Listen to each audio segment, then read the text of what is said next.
এই যে দেশের যে পরিস্থিতি, হ্যাঁ, আপনাদের উপরে কি কেউ আক্রমণ করছে বা আপনাদের উপরে, হ্যাঁ, না কোনো মুসলমান আপনাদের উপরে সহিংসতা এ করছে? পর্যন্ত করে না। ইয়ান আশা করি যে তোমরা আছো সবাই, আমার ছেলে মেয়েরা না, আপনারা স্কুল কলেজে যায়। এইখানে কত বছর আছেন আপনারা?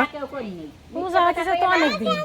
মানে আপনার বয়সে কোনোদিন পাইছেন যে এই অঞ্চলের মুসলমানরা আপনাদের উপরে কোনোদিন অত্যাচার না করছে? না কিভাবে? মূলত তো তাদের সাথে আপনাদের ভাই বোনের সম্পর্কের মতো, হ্যাঁ। কোনোদিনও এই যে সোশ্যাল মিডিয়া দেখা যায় বাংলাদেশের বিভিন্ন জায়গায় হিন্দুদের উপরে নাকি অত্যাচার করতেছে, হ্যাঁ শুনতেছি বাবা। হ্যাঁ, আপনারা কেমন আছেন সেটা বলে। না আমরা ভালোই আছি।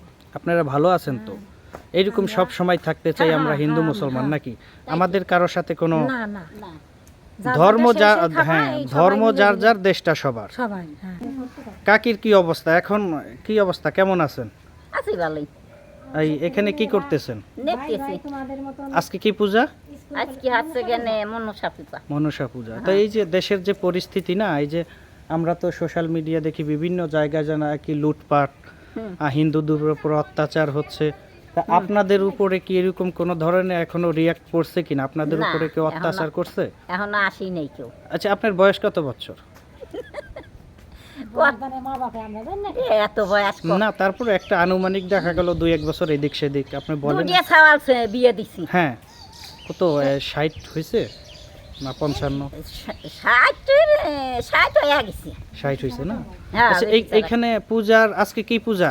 আজকে মনসা পূজা। আজকে মনসা পূজা, না? তো দর্শক দেখতে পাচ্ছেন এখানে এই যে কাকি তিনি পূজার প্রস্তুতি নিচ্ছে, আপনারা দেখতে পাচ্ছেন এখানে। হ্যাঁ, আজকে মনসা পূজা, সেই কারণেই তারা প্রস্তুতি নিচ্ছে। তো আমরা আসলে সোশ্যাল মিডিয়ায় দেখে থাকি বিভিন্ন জায়গায় নাকি হিন্দুদের উপর অন্যায় অত্যাচার হচ্ছে। তো আসলে আমরা তাদের মুখ থেকেই জানার চেষ্টা করছি। তারা যেহেতু এখানেই অনেক বছর ধরেই, মানে পাকিস্তান বা ব্রিটিশ পিরিয়ড থেকেই তারা এখানে বসবাস করছেন, তো আমরা তাদের কাছ থেকে যদি একটু জানতে চাই, আপনাদের উপরে কি কোনো ধরনের জামাত, বিএনপি বা মুসলিমদের দ্বারা আপনারা কি কোথাও নির্যাতিত হয়েছেন এই পর্যন্ত?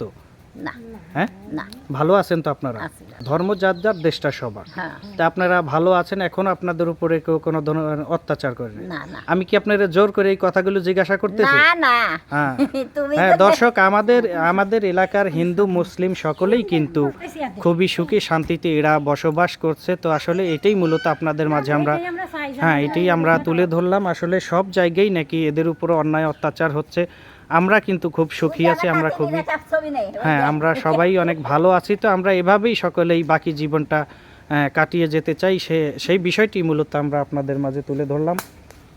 তো দর্শক, যেহেতু আজকে মনসা পূজা, সেই কারণেই তারা প্রস্তুতি নিচ্ছেন, তাদের মন্দিরকে তারা সাজিয়ে গুছিয়ে পরিষ্কার পরিচ্ছন্নতা করছেন। আজকে তাদের যেহেতু মনসা পূজা, তারা দুধ কলা দিবেন তাদের এই মন্দিরে। এখানে আপনারা দেখতে পাচ্ছেন ছোট্ট বাচ্চারাও কিন্তু তারা তাদের মন্দির পরিষ্কার করার কাজে ব্যস্ত রয়েছে। এখন দেখতে পাচ্ছেন কাকি, তিনি কিন্তু বয়সর্ধ একজন মহিলা, তিনি পরিষ্কার করছেন। তার পাশেই কিন্তু আরেকটি মন্দির পরিষ্কার করছেন এক বাচ্চা। তুমি কেমন আছো? কেমন আছো তুমি? নাম কি তোমার? হ্যাঁ, তনুশ্রী। বাহ, খুব সুন্দর নাম। উনি কি হয় তোমার দাদু?